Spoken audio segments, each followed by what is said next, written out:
Ladies and gentlemen, thank you for coming to the Geek Comedy Hour, where it's all geeks and freaks here at our special All Hallows Eve Geek Comedy Hour show. And let's give a warm welcome for our host tonight, Jerry Dymond.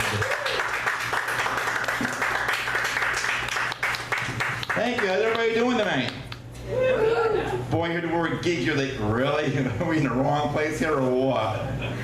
How's everybody doing tonight? Y'all doing good? Listen, I'm the biggest geek of all here you're ever going to see around here tonight, I tell you. You heard some pretty good funny stories and funny comedians tonight. And they tell a little geeky little story, but being a geek and stuff, they're here. This is it. I'm like the way Urkel without the suspenders and, you know, and the pencil pouch, let me tell you. Oh my God. I wrote some things about science and stuff like that, because me and science never got along too well. I don't know why. Albert Einstein was a genius with science, you know? And of course, Benjamin Franklin was electricity, but when Jerry Dymond for electricity and anything to do with science, I don't do so well with it. I remember one time we were doing, we were building the shed, and we had to do electricity, you know? And I'm putting the positive and negative together on the outlet there. I put it in the wrong side and it burnt the whole thing down. So that was awful. I said, Jerry, you're not going to be a science. No, I'm not. Nothing. When I add the two chemicals the wrong way, it's not a good thing. Things are blowing up. It's awful. So NASA says, don't let that man near the moon. Don't let him near our rockets. But I'm going to do a little joke here about the two molecules. Molecule number one said, just lost an electron. Molecule number two said, are you sure? And molecule number one said, I'm positive. And here's another science joke. The science teacher tells his class, oxygen is a must for breathing and life. It was discovered back in 1773. A blonde student responds, thank God I was born after 1773, otherwise I would have died without it. So, you know, even blondes were confused about science too, you know. I remember one time I dated this blonde girl, and I said to her, did you know that Christmas falls on a Friday this year? And she says to me, I hope it's on the 13th. Oh my God. But I wrote some things. Dating's been a big thing for science too, and for people in general. And my dating was not so good. I had bad experience in dating. I've been married and divorced twice, and I've been engaged 4 times. So you guys do the math on that part. Yeah. I wrote down 10 different signs that you might be dating an alien. Okay, you ready for this? Are you ready? She's like, yeah, right. All right, number 10. She texts you the next morning to let you know what an amazing night she had and how she can't wait to go to see you again. Number 9, she wants to walk you to your apartment to make sure to get you home safe. At the door, she doesn't try any funny stuff, doesn't even mention going upstairs. She just gives you a hug, good night, and promises to talk to you soon. Number 8, she doesn't think you're weird for having an absurd passion or hobby. She thinks it's cool and asks questions because she's interested in learning more about something you care about. Nobody else ever cares about that kind of crap. Number 7, she holds the door, opens it for you, even though she knows you can do it yourself. These are the signs that you might be dating an alien, so watch out. I like Backstreet Boys' Millennium album, and so does she. Number 5, she does not laugh at your choice of vodka soda with a splash of crayon, nor does she turn her noise up at your decision to order a white wine, spritzer, or Fargo alcohol completely. She's just really supportive.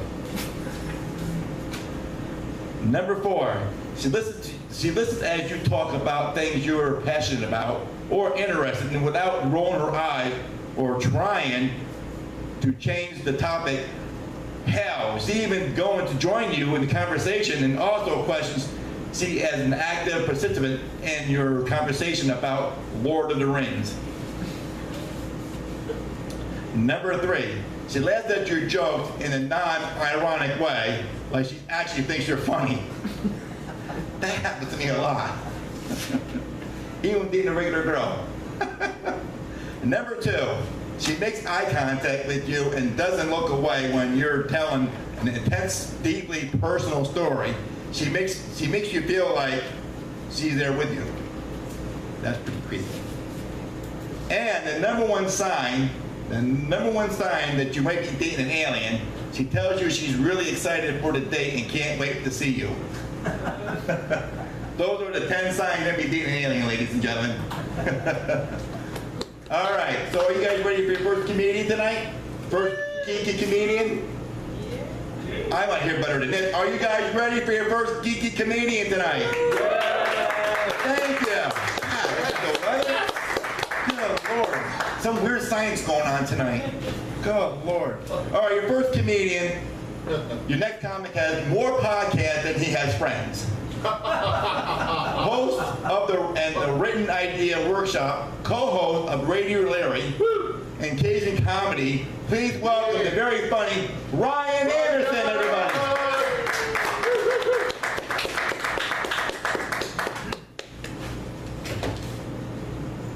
I like that I wrote those down for you, Jerry, and you still said them all wrong. You can't get any geekier than this. I think you're misunderstanding geeky and dyslexic. Same thing. They were geeks too. Okay, sure. Clearly, I'm not a good person. I've been going to therapy for a while, trying to sort out what it is exactly that has made me this. And my therapist gave up on me a little bit. Like, I don't know, we were having a pretty normal conversation. She's like, I got nothing. You got to go to group therapy. And I was like, I don't think I need group therapy because I don't need other people to spell check my suicide notes. I need help. And yeah, I don't know. But my therapist gets some things nice and right. And a little while ago, it's coming up on an anniversary actually. She's like, we need to have a special session. I know one of your favorite musicians died. We need to sit down and talk about it. And I was like, that's really sweet of you to think that Charles Manson was a musician. He really only had that one hit like 9 times in somebody's back. Yeah, so I have a dark sense of humor. I don't know if you guys could tell. One of the times I was contemplating suicide, I was like, you know, I don't want it to be all doom and gloom. I'd like to leave somebody with a smile on their face. So maybe if I, like, I don't know, put a lot of candy in my mouth or something, jumped off a building, then like aimed head first, then at least somebody would be like, oh God, that's terrible, but hey, Snickers. Like, it's like the worst piñata ever. I already popped, like, terrible. Nobody likes that, except for me. Yeah, I love trick-or-treating though. I used to do it a lot. I used to hunt ghosts, believe it or not. Thing about ghosts, they're hard to catch. For one, bullets go through them, and they can escape from most sacks. Not all sacks, just most sacks. Like, you gotta get that one sack, that one that they're just like, you put enough downy fabric softener in it, and it's like, I'm gonna hang out here for a while. I don't know why the Ghostbusters didn't try that. Yeah, I did, the closest thing I came to catching a ghost one time was I almost caught a leprechaun.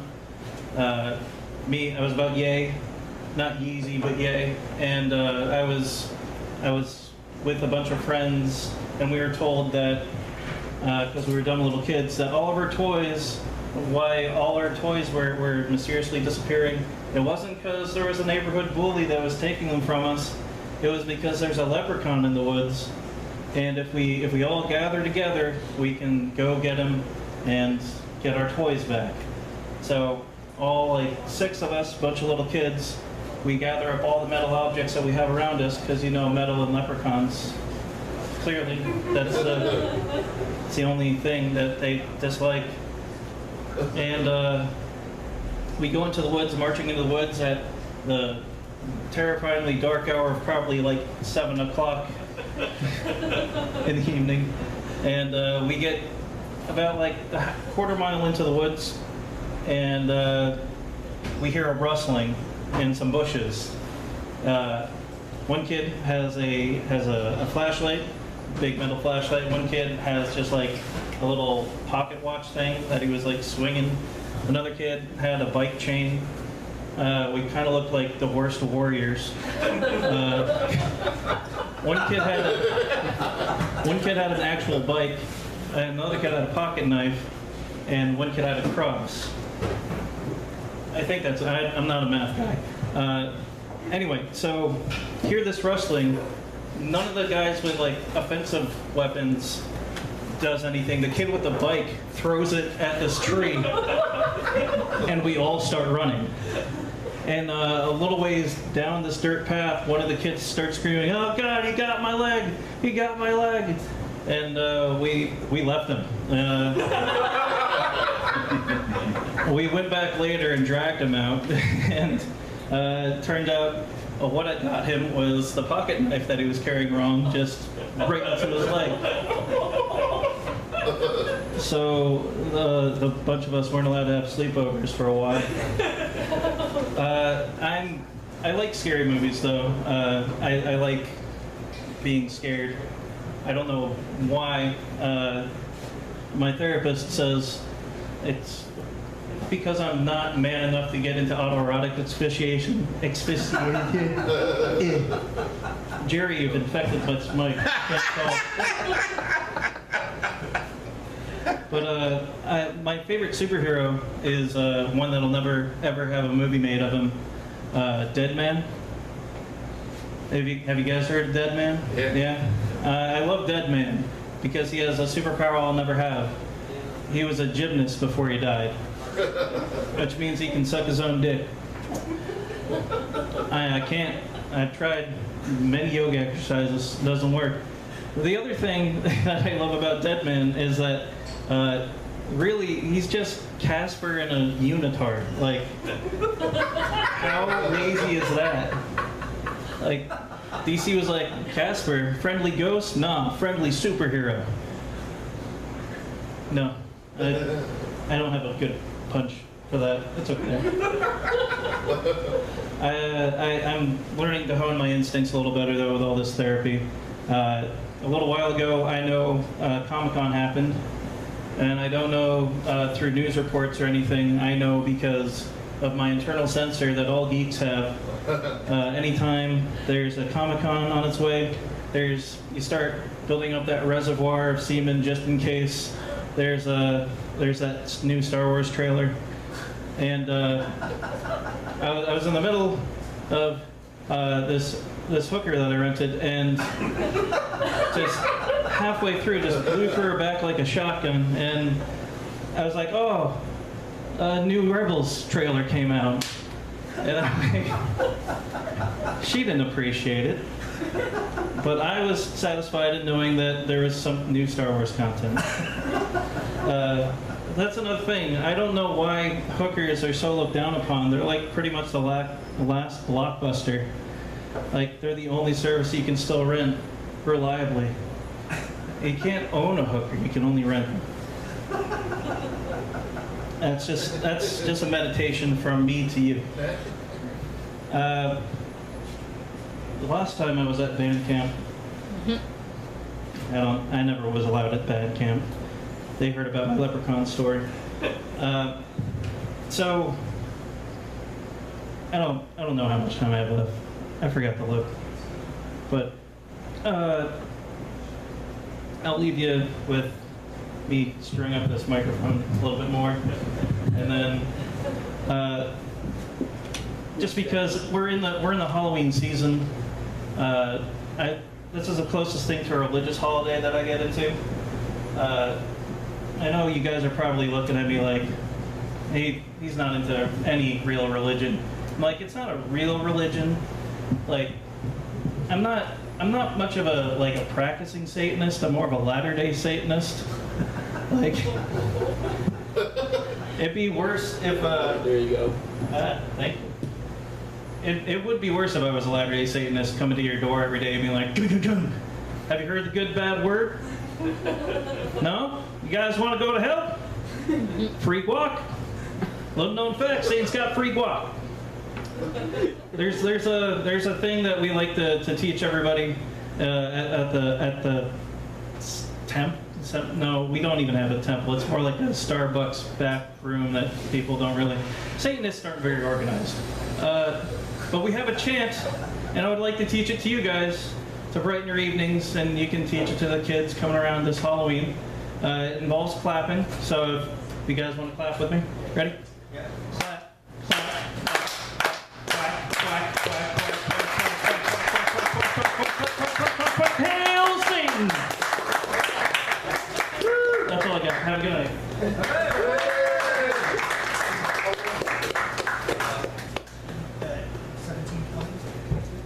Yeah, for Ryan Anderson, everybody. Playing the mic on me. Get out of here.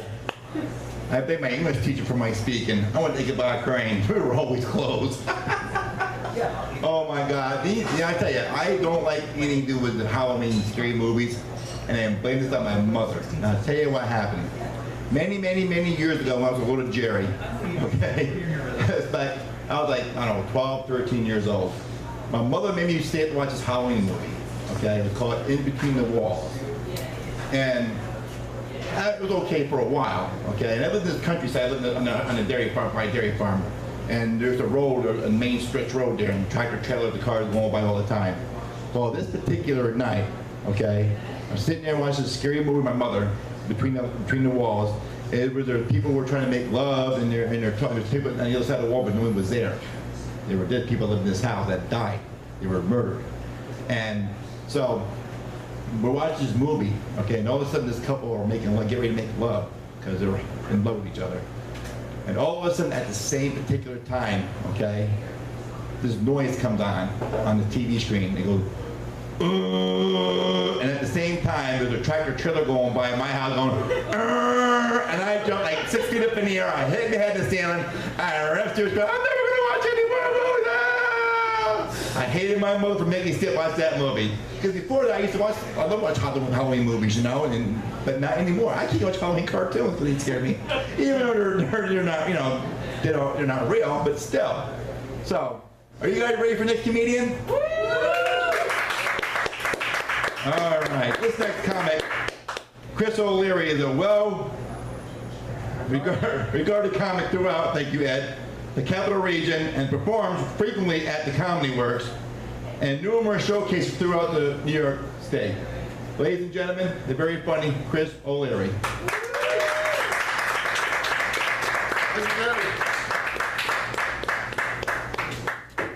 Yes, as Jerry says, I travel throughout the New York State.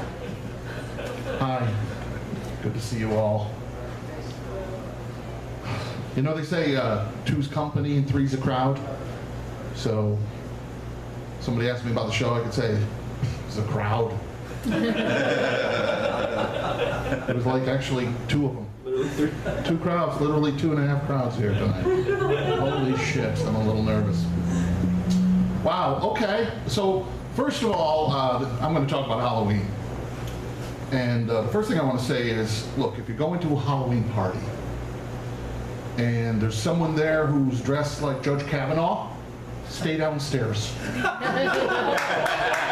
Stay downstairs with everybody else. Because, and I stress this, it might not be a costume.